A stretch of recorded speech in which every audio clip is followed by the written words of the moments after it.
Hey guys, it's me, Speedrun Gamer 98, and welcome back to another speedrun video. Today, we're gonna be looking at the Simpsons intro any percent run.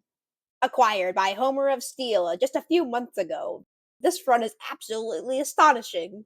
But before we analyze it, let's go over the video just to see how it goes.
Now, I know a lot of that looked confusing, but don't worry, let's analyze this frame by frame and see what exactly he did to achieve this world record.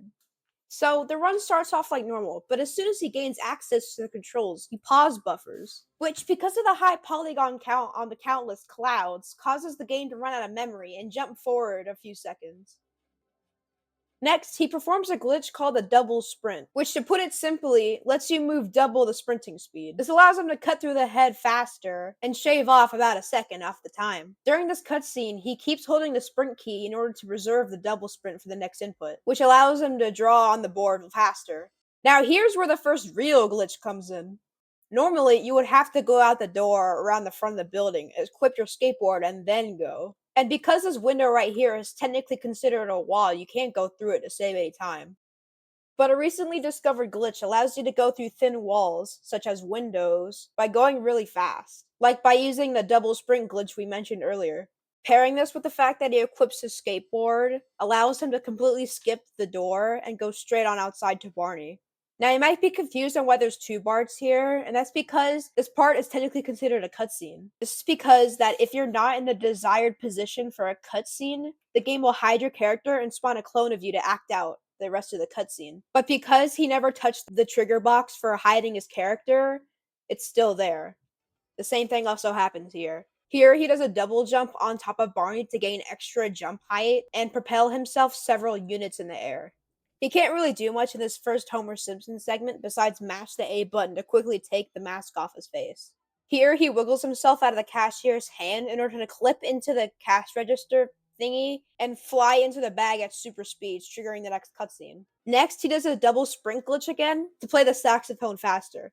Next, he uses a glitch that's exclusive to only Lisa, known as the BLJ, or backwards Lisa jump. By jumping backwards as Lisa, you can gain a lot of speed and propel yourself through anything. And since these doors opened automatically, he doesn't have to stop doing it in order to open them. Next, he turns his graphics down for the next glitch that he's gonna do. However, he does make a blunder here as he misses the graphics button and has to return to it. And for some reason, turning the graphics down in this scene causes Homer to disappear. So you might be wondering why this place is completely empty, and it's because Bart would normally pass through a trigger that would spawn all of the NPCs. But because he's still several units in the air from double jumping on Barney earlier, he passes the trigger. Eventually, he does land on the ground, which makes him touch the trigger and loads all of the NPCs at once.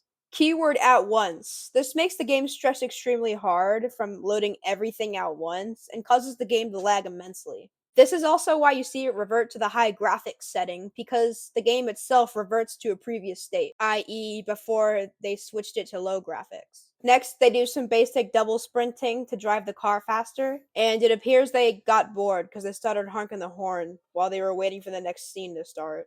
Next, they do some more double sprinting to get Bart and Lisa to the home faster, along with the car. And then they have to deal with the couch gag section. Now, this is the hard mode run, so they have to go through arguably the longest couch gag in the entire game. But in the very first part of the chase, where you're chasing the couch, a Discord user by the name of Valzim discovered that you can actually catch the couch during this part if you do the double sprinting technique we mentioned earlier. And because you've returned to the house with the couch, it automatically plays the last cutscene that's supposed to come from the couch gag, and subsequently ending the game. Finishing this run with a time of 1 minute, 3 seconds, and 99 milliseconds. Solidifying this run's place as world record, and going down in speedrunning history forever. Well, guys, that's it for today's episode. Make sure to tune in next time for more Speedrun Gamer 98.